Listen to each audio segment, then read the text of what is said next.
अस्सलाम वालेकुम dear student. तो कैसे हैं आप? आज की वीडियो में हम स्टार्ट कर रहे हैं एब्स्ट्रैक्ट अलजेब्रा। ठीक है। तो सबसे पहले हम डिस्कस करते हैं कि यहाँ पे सेट क्या होता है। ठीक है, तो सेट को हम डिस्कस करना स्टार्ट करते हैं। ठीक है। तो सबसे पहले हमें उसकी डेफिनेशन पढ़ते हैं। ठीक है, उसकी डेफिनेशन क्या होती है? सेट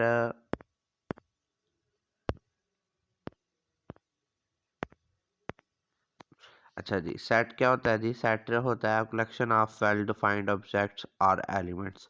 इनके इनके जो वेल डिफाइंड हुए होते हैं उन्हें हम सेट बोलते हैं। ठीक है।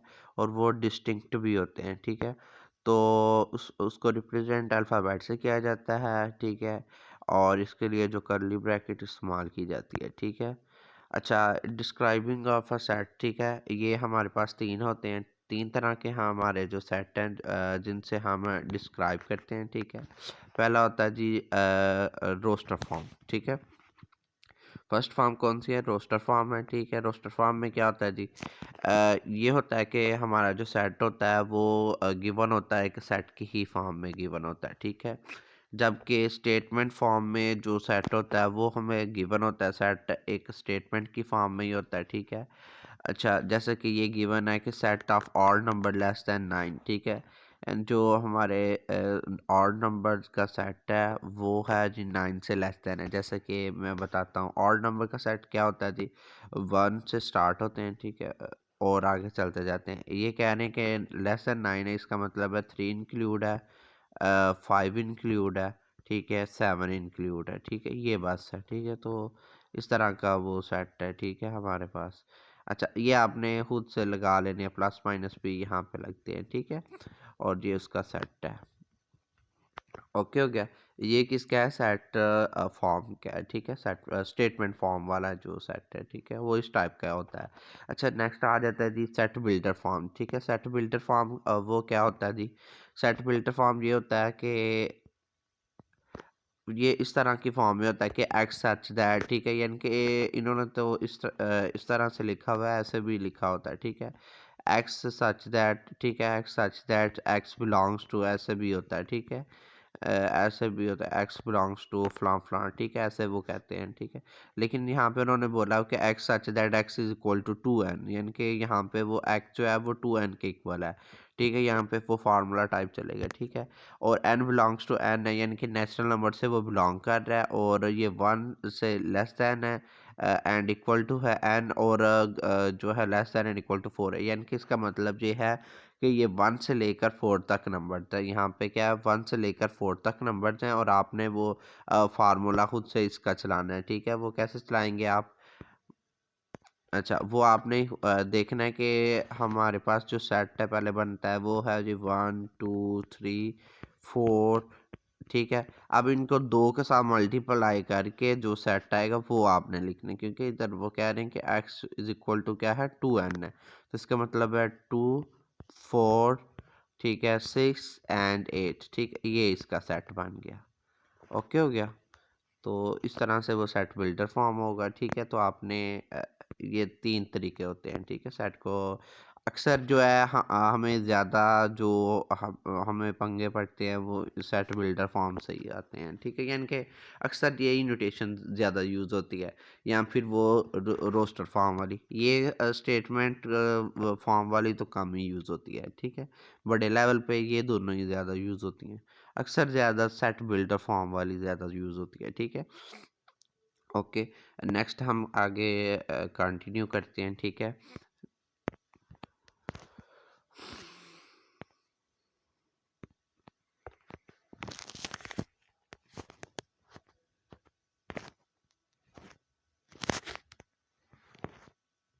अच्छा जी, आगे हम इसके ऑपरेशन पढ़ते हैं। ठीक है। तो पहला ऑपरेशन है जी यूनियन का है। ठीक है। यूनियन में क्या आ जाता है जी?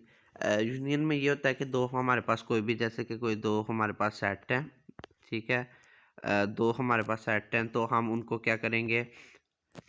हम उनको जो है जब भी यूनियन करना चाहें तो वो ये होता है कि दोनों साइड के जितने एलिमेंट्स हैं उनको मिला के लिखना होता है, यानी कि यूनियन का मतलब ही होता है कि इकट्ठा करना, ठीक है। तो ये है कि the union of two sets A and B, the set of all elements are there in A and B in both, यानी कि उनको आपने इकट्ठा कर देना है।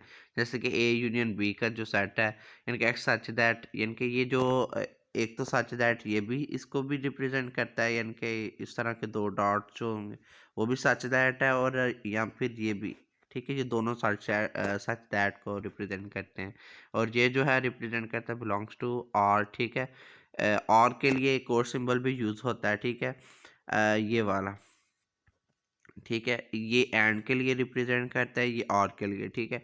और एक्स बिलोंग्स टू बी, ठीक है। तो अब ये कहते हैं कि हमारा जो सेट ए एंड बी है, इनका यूनियन क्या होगा, इन दोनों को मिला के लिखेंगे, ठीक है।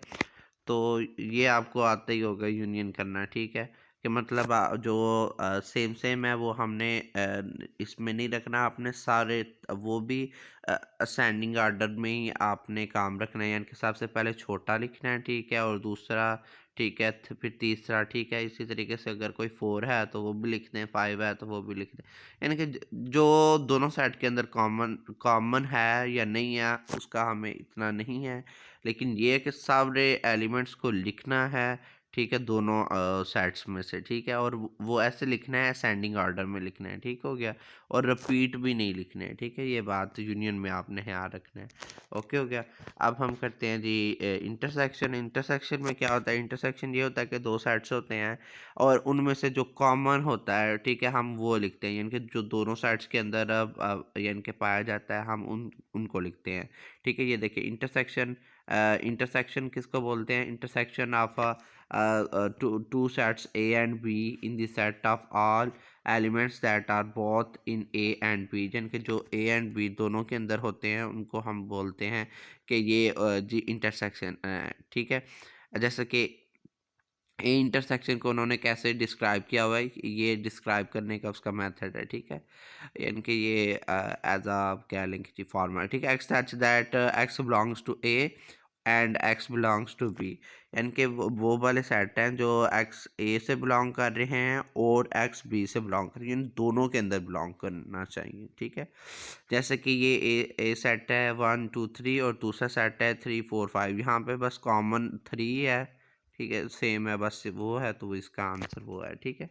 तो वैसे ये आपको करना आता है, लेकिन हमारा जो बेसिकली मकसद ये है कि एक बार चीज़ें सारी रिवाइज हो जाएं, ठीक है। कईयों को अगर नहीं सेमराइज किया हुआ तो वो सेमराइज कर लें, ठीक है। इसको आगे डिफरेंस कैसे करते हैं हम सेट को, ठीक है।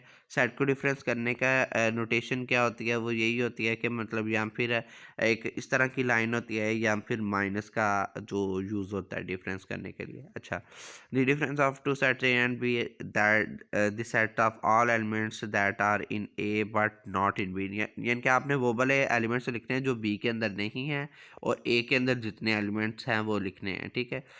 ये देखें इसको हमने कैसे रिप्रेजेंट किया हुआ है, x such that x belongs to A and x belongs to B, ठीक है। ये भी उसी तरीके से लिखा हुआ है जैसे इंटरसेक्शन का है, ठीक है। अच्छा, ये देखिए 1 2 3 ये हमारा एक सेट है, ठीक है, और यहाँ पे क्या सेट है 3 4 5, आपने ए के सारे एलिमेंट्स लिखने हैं जो बी के अंदर नहीं है, ठीक है, बी के अंदर हूँ वो आपने नहीं लिखना है, ठीक है। जैसे कि 3 है ना बी के अंदर, तो वो आपने नहीं लिखना, बाकी जो रह जाएगा वो आपने लिख लिया, यानी कि 1 2, ठीक हो गया। अच्छा, नेक्स्ट हम करते हैं जी, इसका नेक्स्ट आ जाता है जी हमारे पास कम्प्लीमेंट वाला, ठीक है। तो कम्प्लीमेंट हम कैसे करते हैं जी, कम्प्लीमेंट को की नोटेशन ये है कि एक तो यहाँ फिर यहाँ पे यूज़ होती है ए डैश के साथ ए या फिर ए कम्प्लीमेंट, यानी कि ये दोनों तरीक़ों से इसको रिप्रेजेंट किया जाता है, ठीक है। अच्छा, the complements of sets A with respect to universal sets, यानी कि जो कम्प्लीमेंट होता है सेट ए का वो हम रिप्रेजेंट करते हैं, मतलब हम क्या कहते हैं यूनिवर्सल सेट से लेते हैं, ठीक है, और यूनिवर्सल सेट में वो एलिमेंट्स लिखते हैं जो ए के अंदर नहीं होते, ठीक है। यानी कि यहाँ पे भी डिफरेंस यूज़ होता है, यानी कि जैसे कि ए सी है तो उसका फार्मूला ये होगा कि यू माइनस ए, यानी कि आपने ए वाले सारे ही नहीं लिखने, और यू के अंदर जितने भी ये वाले एलिमेंट्स यूज़ हो रहे हैं वो आपने बिल्कुल नहीं लिखने। जैसे कि ये देखें, यहाँ पे हम इसको करेंगे u माइनस ए, ठीक है, u माइनस ए करेंगे, u की पहले वैल्यूज़ लिखेंगे। u की वैल्यूज़ क्या है, 1 2 3 4, ठीक है, आपने वो सारी लिखनी है जो इसके अंदर है ही नहीं, यानी कि 1 2 नहीं है, 1 2 है तो वो आपने नहीं लिखना, बाकी सारे आप लिखेंगे, यानी कि 3 4। इसका आंसर 3 4 आ जाएगा। ठीक हो गया, यानी कि आपने यू को पहले रखना है, ए को बाद में रखना है। ठीक है, और जो इनके दरमियान जो जो आ रहे हैं ना एलिमेंट्स, वो आपने बिल्कुल भी नहीं लिखने। ठीक हो गया।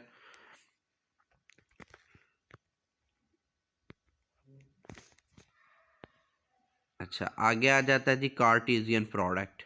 ठीक है, कार्टेशियन प्रोडक्ट क्या होता है? ठीक है, कार्टेशियन प्रोडक्ट ये होता है कि जब भी हम दो सेट्स को मल्टीप्लाई करते हैं, ठीक है, तो उनके जो पेयर्स बनते हैं, ठीक है, इस तरह के जो पेयर फॉर्म को हम क्या बोल देते हैं जी, यानी कि कार्टेशियन प्रोडक्ट कहते हैं। ठीक है, और इसको यानी कि मल्टीप्लाई से डिनोट किया जाता है। ठीक है, जैसे कि ये देखें, A cross B is equal to A B such that A belongs to A and B belongs to B. ठीक है, यहाँ पे जैसे कि ये ए इज इक्वल टू है 1 2, बी इज इक्वल टू है 3 4, तो हमने इसको क्या किया, पहले को उठाया, पहले के साथ हमने इन दोनों को मल्टीप्लाई करवाया, यानी कि 1 3 का पेयर है, फिर 1 4 का पेयर है।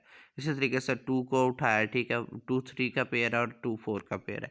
और यहाँ पे ये भी चीज़ों का ख्याल रखना है कि मतलब पहली चीज़ जो होती है वो यहाँ पे क्या होती है, डोमेन होती है, और दूसरी क्या होती है, रेंज होती है। ठीक है, ये कार्टेशियन प्रोडक्ट में ये काम होता है डोमेन रेंज का। ओके हो गया, आगे हम इसको पढ़ेंगे, वैसे मैं आपको पहले बता दिया। ठीक हो गया। अच्छा जी, नेक्स्ट आ जाता है जी हमारे पास इसकी टाइप्स कुछ आ जाती हैं सेट्स की। ठीक है, तो ज़्यादा इनको भी आपने देखना बनता है। ठीक है, जो टाइप्स हैं इनको आपने अच्छे तरीके से देखें। ठीक है, सबसे पहले आ जाता है जी एम्प्टी सेट और नल सेट। ठीक है, एम्प्टी सेट को और नल सेट को किसको बोलते हैं ये तो आपको पता ही होगा, कि मतलब जिसके अंदर कोई एंट्री नहीं होती उनको हम एम्प्टी सेट और नल सेट बोलते हैं। ठीक है, तो इसको हम जो है एम्प्टी सेट को हम 5 से भी डिनोट करते हैं, इसको खाली सेट से भी डिनोट करते हैं। ठीक है, इन दोनों चीज़ों से डिनोट करते हैं। ओके हो गया। अच्छा, ठीक है, तो आगे इनफाइनाइट सेट किसको बोलते हैं? इनफाइनाइट सेट उसको बोलते हैं, फाइनाइट सेट उसको बोलते हैं जिसमें जो लिमिटेड नंबर ऑफ एलिमेंट्स होते हैं, यानी कि जिन जो नंबर गिवन होते हैं वो लिमिटेड फॉर्म में होते हैं, यानी कि जो काउंटेबल होते हैं। ठीक है, इनफाइनाइट सेट वो होते हैं जो कि मतलब हम काउंट नहीं कर सकते हैं। ठीक है, ऐसे सेट्स को इनफाइनाइट सेट बोलते हैं। ठीक है, आगे उसकी एग्जांपल भी दी हुई है, जैसे कि set of all whole numbers, हम गिन नहीं सकते कितने हैं कितने नहीं है। ठीक है, आगे इक्वल सेट क्या होता है? इक्वल सेट वो होते हैं कि दो जो सेट्स हैं उनके जो मेंबर्स हैं वो सेम है। ठीक है, मेंबर सेम है। ठीक है, ए इज इक्वल जैसे कि 1 2 5 है, और बी इज इक्वल टू, यानी कि एंट्रीज भी सेम है, और क्या कहते हो कि जो मेंबर्स है वो भी सेम ही है। ठीक है, उनको हम इक्वल सेट बोलते हैं। ठीक है, और एक इक्विवेलेंस सेट होता है। ठीक है, वो यहाँ पे मिसिंग हो गया। ठीक है, इक्विवेलेंस सेट वो है जिसमें क्या उसमें ये होता है कि बस एलिमेंट्स की जो तादाद है यानी कि वो सेम होनी चाहिए। ठीक है, अब उसके अंदर ये नहीं है कि मेंबर्स भी सेम हो, यानी कि उसके अंदर जो एलिमेंट्स है वो भी सेम हो, यानी कि बस एलिमेंट्स की तादाद, यानी कि पहले के अंदर 3 है तो दूसरे के अंदर भी 3 होने चाहिए, ये इक्विवेलेंस सेट होता है। ठीक हो गया। अच्छा, नेक्स्ट आ जाता है जी डिसजॉइंट सेट। ठीक है, डिसजॉइंट सेट भी अक्सर यूज होता है। ठीक है, इसको भी आप अच्छे तरीके से नोट डाउन करें। ठीक है, डिसजॉइंट सेट वो वाला होता है कि ए इंटरसेक्शन बी। ठीक है, अक्सर ये थ्योरम या इस तरह की चीज़ों में यूज़ हो जाता है, तो बच्चे बहुत कंफ्यूज हो जाते हैं कि डिसजॉइंट सेट होता क्या है। ठीक है, हालांकि हमने छोटी क्लासेस से पढ़ना स्टार्ट किया होता है कि 6 क्लास में भी होता है डिसजॉइंट सेट, सिंगलटन सेट। ठीक है, ये देखें, डिसजॉइंट सेट वो होता है कि अगर ए का इंटरसेक्शन लिया जाए बी के साथ तो हमारा आंसर क्या आ जाए, हमारा फाई आ जाए, यानी कि जो दोनों के दरमियान कॉमन ही नहीं होता, यानी कि ये डेफिनेशन भी लिखी हुई है, two sets are disjoint if they have no elements in common, ठीक है, उनके अंदर कॉमन एलिमेंट्स ही नहीं होता। अच्छा, एग्जांपल आ गई है, ठीक है, अगर हमारे पास जी कोई हमारे पास सेट है और एच हमारे पास सेट है, यानी कि इन दोनों का अगर कॉमन देखें तो है ही नहीं है कोई, ठीक है, तो ये होता है जी डिस्जॉइंट सेट। नेक्स्ट आ जाता है जी हमारे पास सिंगलटन सेट। सिंगलटन सेट इसको बोलते हैं कि ऐसा set that contain only one element, यानी कि जिसके अंदर हम कंटेन करते हैं एक ही एलिमेंट, उसको क्या बोलते हैं, सिंगलटन सेट बोलते हैं, ठीक हो गया। अच्छा जी, नेक्स्ट आ जाता है जी सबसेट किसको बोलते हैं, ठीक है, इसमें हम देखेंगे सबसेट क्या होता है। सबसेट वो वाला होता है कि एक कोई सेट है, ठीक है, और दूसरा कोई सेट है, यानी कि उन दोनों के अंदर एक ही सेट के जो एलिमेंट्स है दूसरे के अंदर ज़रूर पाए जाएं, ठीक है। जैसे कि जो सेट बड़ा होगा उसके अंदर ज़्यादा एलिमेंट्स होंगे, यहाँ पे ये देखें ई सेट है जो कि उससे बड़ा ही है, ठीक है, 1 2 3 है, और डी सेट के अंदर ओनली 1 2 है, तो हम कह सकते हैं कि डी जो है वो सबसेट है ई का। तो इसका मतलब ये है जो ई है वो बड़ा सेट है, यानी कि यहाँ पे जो होगा वो बड़ा होगा और यहाँ पे जो पीछे होगा वो छोटा होगा, ये पहचान है, ठीक है, यानी कि डी सबसेट ई की, ठीक है। तो उसकी पहचान यही है कि वो इससे क्या कह लें जी, क्या है, बड़ा है, ठीक है, ई वाला बड़ा है और डी जो है वो छोटा है, ठीक है।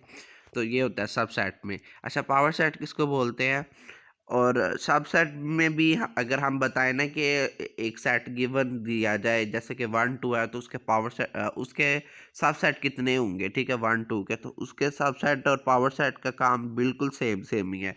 जैसे कि यहाँ पे एफ को सेट गिवन है, ठीक है, उसका अगर हमने बताया जाए कि उसका पावर सेट कितना होगा, तो उसका फार्मूला ये होता है कि 2 की पावर n है। 2 की पावर n है, यहाँ पे एलिमेंट्स कितने हैं, यहाँ पे भी 2 हैं, यहाँ पे भी 2, सेम सेम जो है, ठीक है। तो 2 की पावर 2, तो 2 की पावर 2 मतलब मीन 4, ठीक है, यानी कि 4 के इक्वल है, ठीक है। तो हम क्या करेंगे यहाँ पे जो है 4 सेट बनाएंगे, यानी कि ये 4 का क्या कह लें सबसेट है, ठीक है, तो हम 4 बनाएंगे जैसे कि इधर बने हुए हैं, ठीक है। 4 कैसे बनेंगे कि पहले आपने 5 लिखना है, फिर आपने पहला एलिमेंट्स लिखेंगे उसका सेट, फिर दूसरा एलिमेंट का सेट, फिर पहला दूसरा, ठीक है, तो ये हमारे पास सेट बनेंगे, ठीक है, ये डबल टाइम रिपीट हो गया हुआ है, ठीक है। तो ये है इसका क्या बनेगा, इसका ये सेट बनेगा, okay, I think you know that, ठीक है। अच्छा, नेक्स्ट हम करते हैं जी, नेक्स्ट आ जाता है जिस सबसेट की भी आगे थोड़ी सी टाइप्स हैं, ठीक है। सबसेट की टाइप्स में से आगे आ जाता है फाइनाइट सेट, तो इनफाइनाइट सेट, ठीक है, यहाँ पे भी चीज़ें अंदर यूज़ होती हैं, ठीक है, आगे बड़े लेवल पे, ठीक है।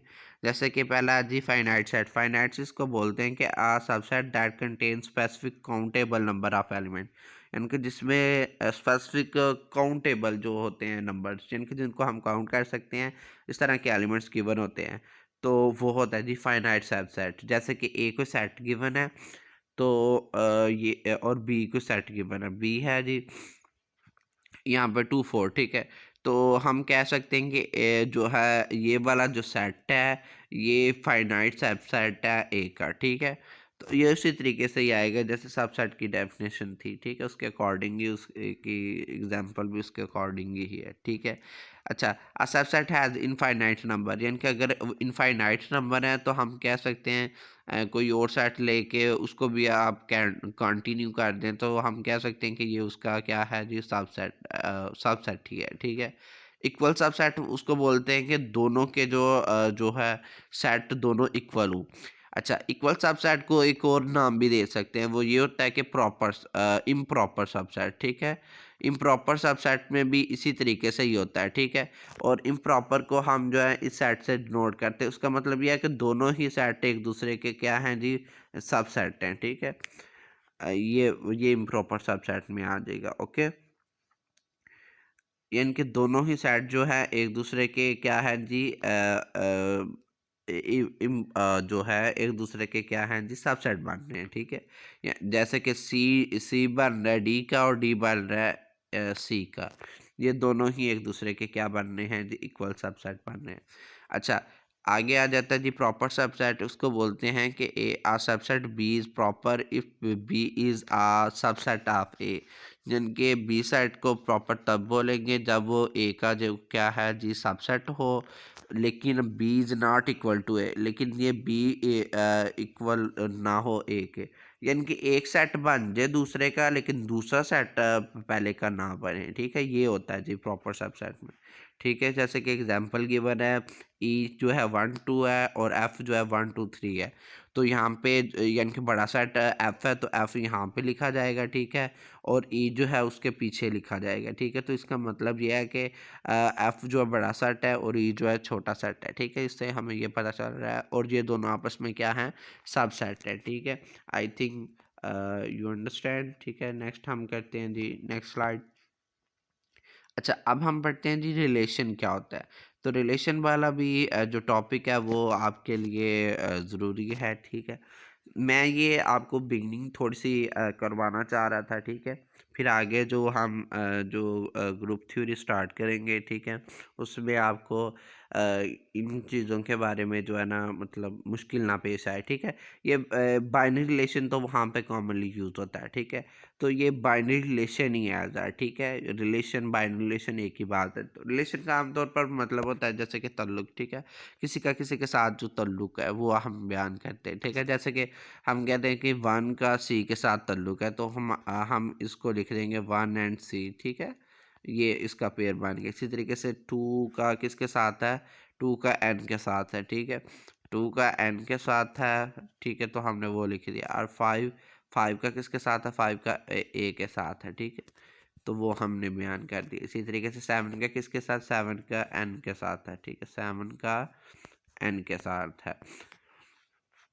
ठीक है, ये जी हमने इसके ऑर्डर पे बनाए हैं। तो इन ऑर्डर पेयर्स को ही हम क्या बोलते हैं जी, रिलेशन बोलते हैं। यानी कि ए क्रॉस ए से जो ए क्रॉस बी है, यानी कि दो दो साइड जो है ए क्रॉस बी है। ठीक है, इनके जो हमारे पास ये इस तरह के रिलेशन बनते हैं, इसको हम क्या बोलते हैं, बाइनरी रिलेशन भी बोलते हैं। ठीक हो गया। तो नेक्स्ट हम करते हैं जी। अच्छा, आगे डोमेन और कोडोमेन और रेंज ऑफ रिलेशन क्या होता है। ठीक है, जैसे कि पिछली एग्जांपल थी, उसको ही हम कंटिन्यू करके मैं आपको समझा देता हूँ। ठीक है, नहीं तो आप इस स्लाइड से भी हम पढ़ते हैं बाद में। पहले मैं आपको उस एग्जांपल से आपको समझा देता हूँ। ठीक है, जैसे कि यहाँ पे कोई सेट है 1 2 3 का। ठीक है, यहाँ पे सेट है जी ए बी का। ठीक है, हम कहते हैं कि वन ए को बिलोंग कर रहा है, टू बी को बिलोंग कर रहा है, और थ्री थ्री बी को बिलोंग कर रहा है। अच्छा, यहाँ पे आपको पता चल रहा है अ, और हम यहाँ पे सी भी कहते हैं। ठीक है, सी भी कोई है। अच्छा, यहाँ पे जितने भी एलिमेंट्स होंगे, अगर वो किसी किसी से बिलोंग करे, तो ये सारे ही ये डोमेन है। ठीक है, वैसे करने चाहिए, सारे ही बिलोंग करने चाहिए। तो ये वाला पहला जो सेट होगा वो क्या होगा जी, डोमेन कहलाएगा। अच्छा, ये वाला जो सारा सेट है ये कहलाएगा जी, ये कहलाएगा कोडमेन। ये क्या कहलाएगा, कोडोमेन। ठीक है, और अगर कोई यहाँ पे रह जाए, यानी कि सेट में अगर कोई जैसा कि सी किसी से नहीं रिलेट कर रहा है, तो वो रह गया। ठीक है, तो इस वजह से इसको नहीं आपने कहना। और ये जो दो हैं बाकी जो के यानी कि साथ रिलेट कर रहे हैं, वो क्या है जी, रेंज है। ठीक है, ये होता है जी रेंज और डोमेन के बारे में। ठीक है, ये मैंने आपको इजी तरीके से आपको सारी चीज़ें अंडरस्टैंड करवाई हैं। ठीक है, अच्छा। अच्छा, अब यहाँ पे हम पढ़ते हैं A B two sets in the domain codomain and range of the relation if R be R. इनके आर अगर कोई रिलेशन हो ए टू बी का, तो देन डोमेन किसको बोलेंगे, the set of all those elements a belongs to A such that a b belongs to R for some b belongs to B. यानी कि वो कह रहे हैं कि जो ए बिलोंग्स टू ए हैं एलिमेंट्स जो कि बी के साथ रिलेशन बना रहे हैं ना। ठीक है, तो उसमें जो पहला जो है वो होगा जी डोमेन। इसी तरीके से कोड में वो वाला होगा जो बी वाला होगा, जो बी वाला जो सेट होगा वो कोड मेन होगा। ठीक है, पूरे का पूरा। और रेंज वो होंगी जो पहले ए के साथ जो बिलोंग कर रहे होंगे। ठीक है, जिनके वो साथ रिलेट कर रहा होगा, तो उसको हम क्या बोलेंगे जी, वो क्या है जी, रेंज है, ठीक है। और ये भी आप देख लें, यहाँ पे इंपॉर्टेंट नोट लिखा हुआ है, वो क्या है जी, range is always a subset of codomain, यानी कि रेंज जो है वो सबसेट होता है कोड मीन, ठीक है। हम कहते हैं रेंज को आर से डिनोट कर लेते हैं, ठीक है। वो कहते हैं कि वो सबसेट है कोड मेन का, ठीक है, कोड मेन का, ठीक है। ये आप ये भी लिख लें, ठीक हो गया। अच्छा जी, नेक्स्ट क्या होता है जी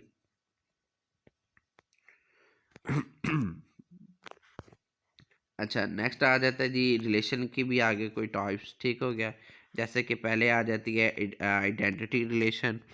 आइडेंटिटी रिलेशन वो वाला होता है कि every relation of a set is related to itself, यानी कि ऐसा कोई भी रिलेशन जो कि अपने साथ ही रिलेट कर रहा हो, तो उस तरह के जो रिलेशन को हम बोलते हैं आइडेंटिटी रिलेशन। और इस तरह की फॉर्म ये हो गई, यानी कि जैसे कि वन है तो वन के साथ कर रहा है, ए है तो ए के साथ करेगा, टू है तो टू के साथ, बी है तो बी के साथ करेगा, सी है सी के साथ, यानी कि जो सेम सेम हो उस तरह के जो रिलेशन हम बोलेंगे जी आइडेंटिटी रिलेशन।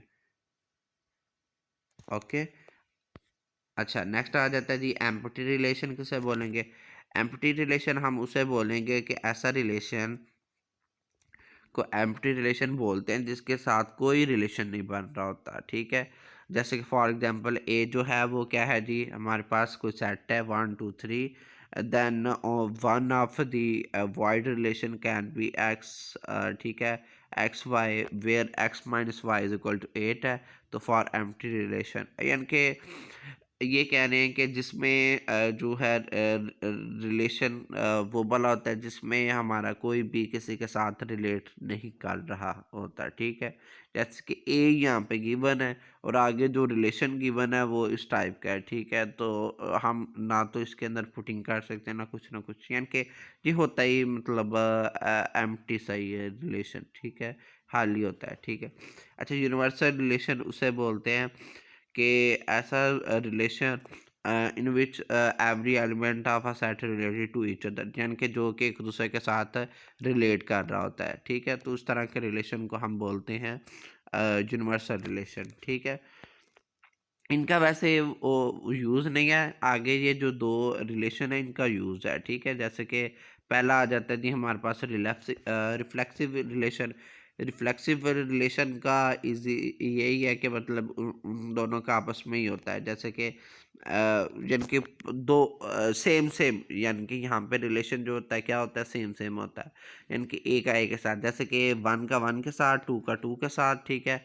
इस तरह के रिलेशन को हम बोलेंगे ये है रिफ्लेक्सिव। सिमेट्रिक उसको बोलेंगे कि पहला दूसरे के साथ, दूसरा पहले के साथ, इस तरह का जो रिलेशन होगा वो होगा सिमेट्रिक रिलेशन। और ट्रांसिटिव रिलेशन उसे बोलेंगे कि अगर एक्स वाई का रिलेशन है और वाई जी का रिलेशन है तो एक्स जी का भी रिलेशन होगा, ठीक है। इस तरह के रिलेशन को क्या बोलते हैं, ट्रांसिटिव रिलेशन, ठीक है। अ, ये तीनों का आपको काम है, ठीक है। बाकी जो पिछले थे रिलेशन वो ना भी करे तो चलेगा आपको, ठीक है। अच्छा, ये आगे मैंने एक जो कह लें कि जी एक टेबल के अंदर ये आपको डिस्क्राइब किया हुआ है जहाँ पर सारे, ठीक है, एम्प्टी रिलेशन, यानी कि ये फार्मूले एक बार आप रीड आउट कर लेंगे या नोट डाउन कर लेंगे तो आपको सारी चीज़ें अंडरस्टैंड हो जाएंगी, ठीक है। यहाँ पे इन्वर्स रिलेशन मैंने आपको नहीं पढ़ाया, वो यही है कि मतलब जैसे कि ए बी का बन रहा तो यहाँ पे बी ए का रिलेशन बन रहा होगा, यानी कि उल्ट प्रोसेस होगा बस, ठीक है। यानी कि बी सेट पहले लिखेंगे, ए सेट को बाद में लिखेंगे, ठीक है। और इनका फिर आगे पेयर्स बनेंगे, ठीक है। तो ये वो वाले हैं, बाकी सारे मैंने आपको डिस्कस किए हैं, ठीक है। तो वो आप एक बार इसको नोट डाउन करें, ठीक है। नेक्स्ट आ जाता है जी हमारे पास फंक्शन। क्या होता है फंक्शन? वो होता है कि एक ऐसा जो है कह लें कि रिलेशन जिसमें क्या हो रहा हो कि जो हमें which drives one output of for every input, यानी कि जिसमें जो कोई भी जो है एक इनपुट दे रहा हो, यानी कि हर आउटपुट से एक इनपुट आ रही हो, ठीक है। नहीं, एवरी इनपुट से एक आउटपुट आ रही हो, जनरेट हो रही हो, ठीक है। जैसे कि एक को सेट है 1 2 3, ठीक है। अब दूसरा सेट है 2 3 and 4, ठीक है। अब ये देखें ध्यान से, अब जो हमारा सेट है जैसे कि 1 2, ठीक है, 2 3 ठीक है। अब जो आउटपुट है वो एक से ही आनी चाहिए, ठीक है। अगर ये डबल्स आ रही हो, ठीक है, तो यहाँ पे जो क्रॉसिंग हो रही है देखें, ठीक है। अब जो जैसे 1 2 के साथ कर रहा है, 2 2 3 के, यानी कि 3 जो 2 के साथ भी कर रहा है, ठीक है, और 4 जो है 4 भी 2 के साथ कर रहा है। अब ये देखिए यहाँ पे 2 जो डबल टाइम यहाँ पे इनपुट ली जा रही है, डबल टाइम इनपुट इस तरह से नहीं ली जा सकती। इस तरह के फंक्शन, ये यानी कि ये फंक्शन को फुलफिल नहीं करता है। ये जो है रिलेशन जो है फंक्शन नहीं है।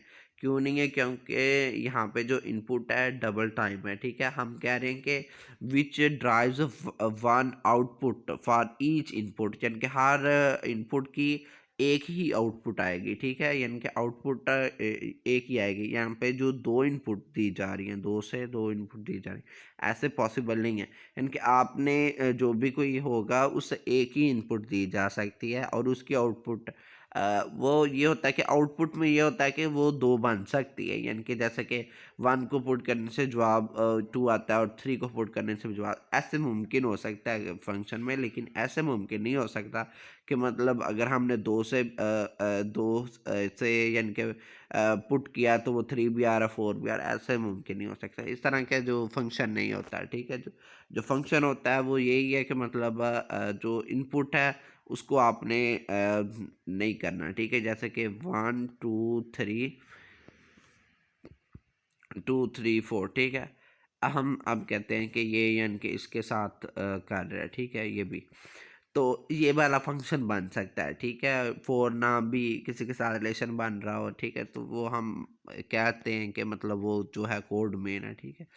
यानी कि यहाँ पे आपने जो भी सेट जो हो वो एट अ टाइम ए के साथ ही रिलेट कर रहा हो, ठीक है। ये ना हो कि मतलब डबल क्रॉसिंग की हो, जैसे कि अगर 4 को मिला दे इसके साथ, ठीक है, तो वो वाला जो है फंक्शन नहीं होगा, ठीक है। ये पहचान कर लें। और एक जो हम जो ग्राफ में भी देखते हैं, ठीक है, अगर इस तरह का हो जाए, ठीक है, ऐसे ऐसे वाला कोई फंक्शन हो जाए, ठीक है, तो ये भी फंक्शन नहीं होता। क्यों नहीं होता? क्योंकि ये देखिए, अगर यहाँ पे कोई लाइन ड्रॉ की जाए, ठीक है, तो वो क्रॉस कर रही है कितनी टाइम, मैनी टाइम क्रॉस कर रही है, ठीक है, यानी कि 1 2 3 3 टाइम्स। तो ये भी रिलेशन, ये भी फंक्शन नहीं होगा, ठीक है। अगर हम ऐसे ड्रा करेंगे और यहाँ पे कोई लाइन ड्रा करें तो एट अ टाइम एक ही पॉइंट को कट कर रही है, ठीक है, तो ये क्या बनता है जी? ये फंक्शन बनता है, ठीक हो गया। तो इसको हम फंक्शन बोलेंगे। ओके, तो नेक्स्ट आ जाता है जी हमारे पास इंजेक्टिव फंक्शन, सब्जेक्टिव फंक्शन और बाइजेक्टिव फंक्शन। ये क्या क्या होते हैं, ठीक है, इनको हम डिस्कस करते हैं। पहला आ जाता है जी इंजेक्टिव फंक्शन, ठीक है। इंजेक्टिव फंक्शन किसको बोलते हैं? कि a function that always maps the distinct elements, यानी कि जो कि डिस्टिंक्ट एलिमेंट से मैप कर रहा हो of its domain to the distinct element. यानी कि ये होता है कि ये वन वन फंक्शन होता है, ठीक है। इंजेक्टिव फंक्शन को हम वन वन फंक्शन भी बोलते हैं, ठीक है। जैसे कि अगर 1 है तो 1 2 के साथ कर, यानी कि ये होता है कि ये एट अ टाइम ए के साथ ही, यानी कि सेम भी हो सकते हैं और एट अ टाइम एक एक के साथ भी रिलेट करते हैं। जैसे कि मैं आपको एग्जांपल के साथ समझा दूँ, वो ये होता है, यानी कि 2 3 4, ज़रूरी नहीं है कि मतलब वो सामने सामने वाले के साथ रिलेट करे, ऐसे भी हो सकता है। लेकिन ये बात है कि एक एक के साथ कर रहा हो। तो इस तरह के जो फंक्शन को हम बोलते हैं वन वन फंक्शन, ठीक है। और दूसरा जो है इंजेक्टिव फंक्शन है, ये सब्जेक्टिव, अच्छा सब्जेक्टिव फंक्शन है। नेक्स्ट फंक्शन है जी सब्जेक्टिव फंक्शन। सब्जेक्टिव फंक्शन उसको बोलते हैं कि a function that maps one और मोर एलिमेंट्स ऑफ ए, ठीक है। ऐसा फंक्शन जो कि मैप कर रहा हो, ठीक है, किसको? वन और मोर एलिमेंट्स ऑफ ए, यानी कि एक या एक से ज़्यादा एलिमेंट्स ए का, ठीक है, जो कि सेम भी हो सकते हैं बी के साथ, ठीक है। यानी कि सेम बी ओ बी के साथ, उसको हम बोलते हैं कि ये क्या है जी, हमारे पास सब्जेक्टिव फंक्शन है। It is also as onto function, इसको ऑन टू फंक्शन भी बोलते हैं। जैसे कि ए जो है बी के साथ बिलोंग कर रहा है, बी जो है टू को, और सी भी जो है टू को बिलोंग कर रहा है, ठीक है। तो इस तरह के जो फंक्शन को हम बोलते हैं जी सब्जेक्टिव फंक्शन, ठीक हो गया। यहाँ पे ये भी होना चाहिए, इसकी डेफिनेशन यूँ भी बनाई जाती है कि हमारी जो है डोमेन है वो कोड, हमारी जो रेंज है वो कोड डोमेन के इक्वल भी हो, ठीक है। यानी कि इसकी भी एग्जांपल अगर आपको मैं समझाऊं तो वो ये है, ठीक है। इसमें ये होता है कि ये जो रेंज होती है, ये रेंज होती है ना, ठीक है, ये पूरी फुलफिल हो रही हो, यानी कि ये क्या हो, यानी कि ये पूरी जो है ना मतलब रिलेट कर रही हो, यहाँ पे कोई भी जो एलिमेंट्स है वो हाल ना पड़ा हो, यानी कि जो किसी के साथ रिलेट ना कर मतलब ना कर रहा हो, ठीक है। मतलब सब सारे ही रिलेट कर रहे हो, यानी कि ये पूरा का पूरा जो है रिलेशन बना रहा हो, ठीक है, डोमेन के साथ। तो इस तरह के जो फंक्शन को हम बोलते हैं जी जो है सब्जेक्टिव फंक्शन, ठीक है। आगे इंजेक्टिव फंक्शन उसको बोलते हैं, इंजेक्टिव बाइजेक्टिव। बाइजेक्टिव फंक्शन हम उसको बोलते हैं कि जिनमें दोनों फंक्शन पाए जाएं, इंजेक्टिव भी हों और सब्जेक्टिव भी हों, यानी कि इसमें वन वन भी हो और जो है क्या लेंगे जी सब्जेक्टिव भी हो। जैसे कि एग्जांपल कोई भी आप ले सकते हैं, 1 2 3, यानी कि इसमें यह है कि वन वन भी हो रहा हो और जो है ऑन टू भी हो रहा हो, यानी कि वन वन इसी तरीके से होगा कि एट अ टाइम एक ही एलिमेंट एक के साथ ही अटैच हो। इस तरह को क्या बोलते हैं जी जो है क्या बोलेंगे इंजेक्टिव, और सब्जेक्टिव उसको बोलेंगे कि हमारी ये जो कोड डोमेन है वो जो है रेंज के इक्वल हो, ठीक है। तो कोड डोमेन रेंज के इक्वल ही है यहाँ पे, यानी कि यहाँ पे उसका सेट सबसेट जो है इक्वल सबसेट ही है, ठीक है। तो इस तरह के फॉर्म को हम बोलते हैं क्या है जी जो है सब्जेक्टिव है, ठीक हो गया, सॉरी बाइजेक्टिव है, ओके हो गया। तो ये था आज का हमारा थोड़ा सा, ठीक है, लेसन, ठीक है। इसको आप अच्छे तरीके से प्रिपेयर करें, ठीक है। और इसका जो दूसरा पार्ट है लेक्चर नंबर 1 का, वो ग्रुप थ्योरी से ही हम स्टार्टअप लेंगे, ठीक है। और उसके बारे में आपको डिस्कस करेंगे जो है बहुत अच्छे तरीके से, ठीक है। तो वो भी आपको पोस्ट कर दिया जाता है। ओके, अल्लाह हाफिज़।